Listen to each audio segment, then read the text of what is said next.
Assalamualaikum warahmatullahi wabarakatuh. Kami dari kelompok 4. Di sini kami akan mempresentasikan makalah yang berjudul Menyusun Karya Tulis Ilmiah Menggunakan Ejaan yang Disempurnakan dan Kutipan Langsung atau Tidak Langsung. Nah, dari kelompok saya ada 4 orang.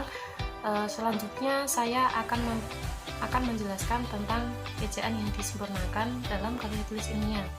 Sebelumnya, ejaan itu apa sih? Ejaan adalah menggambarkan bunyi bahasa dengan kaidah tulis-menulis yang distandarisasikan yang lainnya. Nah, dalam lazimnya mempunyai 3 aspek, yakni aspek fonologis yang menyangkut penggambaran fonem dengan huruf dan penyusun abjad. Yang kedua, yaitu aspek morfologis yang menyangkut penggambaran satuan-satuan morfemis. Yang ketiga, yaitu aspek sintaksis yang menyangkut penanda ujaran tanda baca. Jadi, ejaan itu dapat diartikan sebagai seperangkat aturan yang telah distandarisasikan yang diterapkan dalam kegiatan karya tulis ilmiah. Nah, selanjutnya ejaan yang disempurnakan itu apa sih? Nah, EYD atau disingkat dengan EYD adalah tata bahasa dalam bahasa Indonesia yang mengatur penggunaan bahasa Indonesia dalam tulisan. Penulisan karya tulis ilmiah perlu adanya beberapa aturan tata bahasa yang menyempurnakan dalam sebuah karya tulis ilmiah tersebut. Karena apa? Dalam sebuah karya tulis ilmiah itu akan memerlukan tingkat kesempurnaan yang mendetail. Singkatnya, EYD digunakan untuk membuat tulisan dengan cara yang baik dan benar. Oke, setelah dengan menguasai EYD, barulah seseorang baru bisa membuat sebuah kalimat. Semua orang itu tentunya bisa membuat sebuah kalimat, tetapi tidak semua orang bisa membuat sebuah kalimat yang efektif. Kalau dilihat zaman sekarang ya, zaman modern seperti sekarang ini dikenal dengan 2 macam cara berkomunikasi, yaitu komunikasi secara langsung dan komunikasi secara tidak langsung. Nah, kegiatan berbicara dan mendengarkan atau menyimak itu merupakan salah satu komunikasi secara langsung. Nah, sedangkan kegiatan menulis dan membaca itu merupakan komunikasi tidak langsung. Oke, selanjutnya yaitu ada nanti bahasa Indonesia telah mempunyai kaidah yang akan disampaikan oleh teman saya, pemateri kedua dari Saiful Amin. Terima kasih. Bahasa Indonesia telah mempunyai kaidah penulisan atau ejaan yang telah dibakukan, yaitu ejaan bahasa Indonesia yang disempurnakan atau lebih dikenal dengan istilah EYD.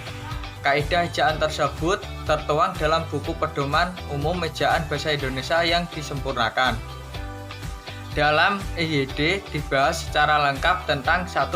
Pemakaian huruf, 2. Penulisan kata, 3. Pemakaian tanda baca, dan 4. Penulisan unsur serapan. EYD tersebut telah mengalami beberapa kali penyempurnaan, yaitu terakhir pada tahun 2009. Ada beberapa hal yang perlu diperhatikan oleh penulis karya tulis ilmiah. Di antaranya 1. Penulisan huruf kapital, 2. Penulisan kata dan partikel, 3.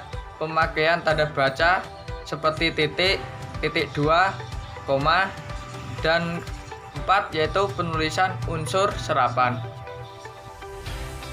Di sini saya akan menjelaskan tentang fungsi EYD dalam karya tulis ilmiah.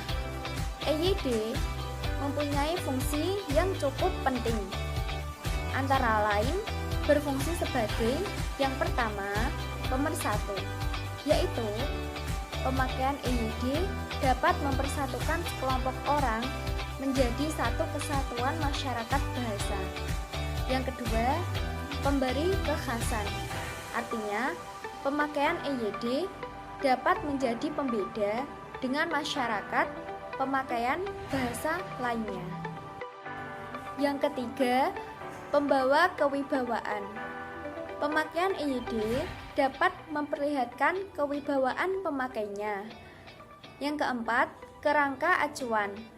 EYD menjadi tolak ukur bagi benar tidaknya pemakaian bahasa seseorang atau sekelompok orang. Yang kelima, alat penyaring. yaitu masuknya unsur-unsur bahasa lain ke dalam bahasa Indonesia. Dari 5 fungsi tersebut, EYD sebenarnya juga mempunyai fungsi yang lain. Secara praktis, EYD berfungsi untuk membantu pemahaman pembaca di dalam mencerna informasi yang disampaikan secara tertulis.